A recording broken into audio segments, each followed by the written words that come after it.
Hey, Mike, good to see you. How are you doing? Hi, Nikki. Great to see you as always. Good. Well, hey, I'm Nikki Weddle with Nations Network, powered by Keller Williams, and I'm here with Mike Swale. He's with Fairway Independent Mortgage. And we just wanted to give just a general overlook of the Kirkwood market and really the real estate market in general, just to kind of ease some concerns and really take a deeper dive into what Kirkwood's doing in our local market. So I guess a natural way to segue into this is, Mike, what is an important piece of information that homeowners need to know right now in this market?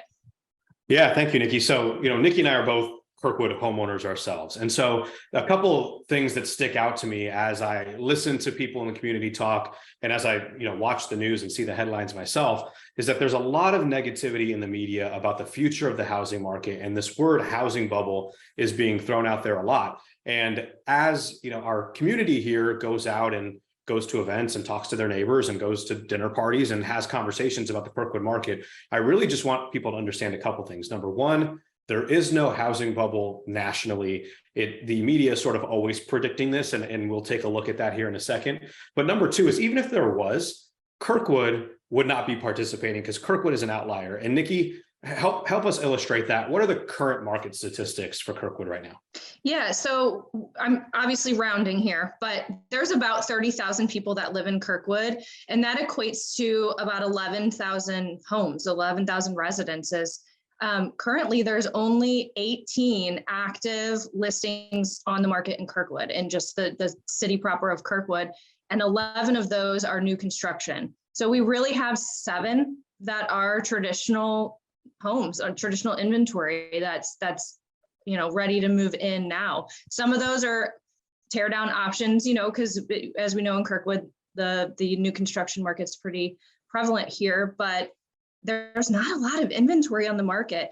And I know this plays hand in hand with the lower inventory, but homeowners are still getting 99.2% of their list price when it sells.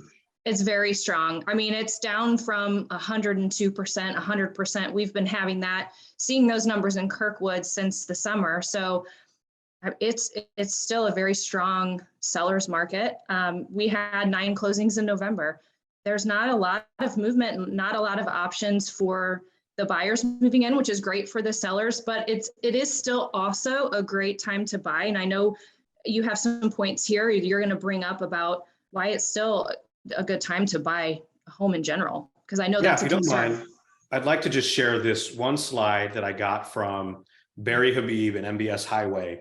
And he put this together, and this is CNBC. This is a trusted news source. And this is one particular news anchor that they have that's been calling a housing bubble every year, hoping to be right. And for those that don't know, real estate prices only go one way over time. They only go up over time, but nothing goes up in a straight line, right?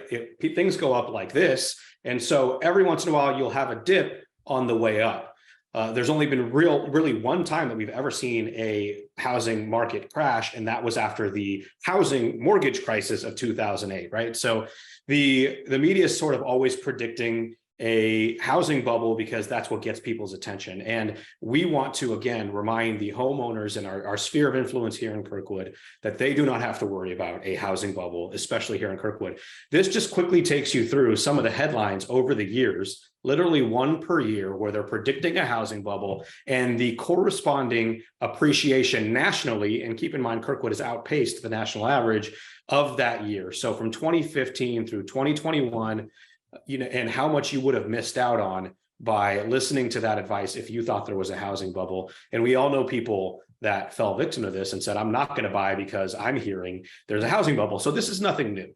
And we just want people to be informed with actual statistics and data and rationality that this is not a housing bubble. You can't have a housing crash when there are 7 available properties to buy in a city of 11,000 houses. That's a fraction of 1%. It is. So if you want to sell a house in Kirkwood right now, it's going to be very easy to sell a house in Kirkwood. That's something that, obviously Nikki can help you do relatively easily. And if you're looking to buy, you sort of, it's weird to say it's both a good time to sell and a good time to buy, but it really is, because over the long term, it's always a good time to buy.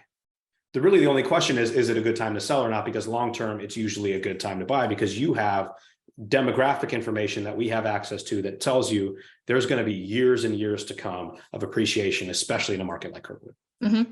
And you hear all of this negativity about the higher interest rates. And I know we're basing that on historically low history that we had this year and in the end of last year. So, I mean, you can even touch on what you're predicting for next year, but you don't have to marry your rate. You know, you could always refinance. You can always look at different options that you have to reduce that rate. So what can you touch really quick? I know we're running out of time here, but really on what you're predicting for next year. Yeah, absolutely. So first and foremost, if you did have a family or personal motivation to buy right now, and you're worried about interest rates, we do have tools to fix that for you. And so that's one of those things where just put yourself in the hands of people that you trust, and we will guide you appropriately. We'll help you sort of get tomorrow's interest rates today, because the good news is rates are sort of artificially inflated right now. They are higher than they should be from a market standpoint, and that will work itself out. It always does over time. And so we're really predicting that rates could be in the mid 5s to low 6s next year, you know, down from a high of almost 7.5% this year. So we're going to have a normalization in the interest rate markets. We're not going to go to the artificial lows of years ago, but we are going to return to somewhat normalcy in the 5s, probably worst case in the 6s by maybe Q1, Q2 of next year. So at that point, however, there's a lot of people that are wanting to buy right now, but they're waiting for those lower interest rates. So there's really going to be a flurry of activity when that happens. And for me, the smart money tries to get ahead of that. So we don't have time to dig into that, but if you have more questions about that, I'm happy to talk you through it. I know Nikki is as well. And we're happy to transition this short video into one-on-one conversations. Absolutely. It's a team effort. And I think it's just great to have a strategy session and all figure out, the options everyone has and what's going on. So I appreciate your time, Mike. Thank you so much. As always, your insight is invaluable. So we'll do this again sometime. I think this is a great opportunity to get in front of everybody and answer questions.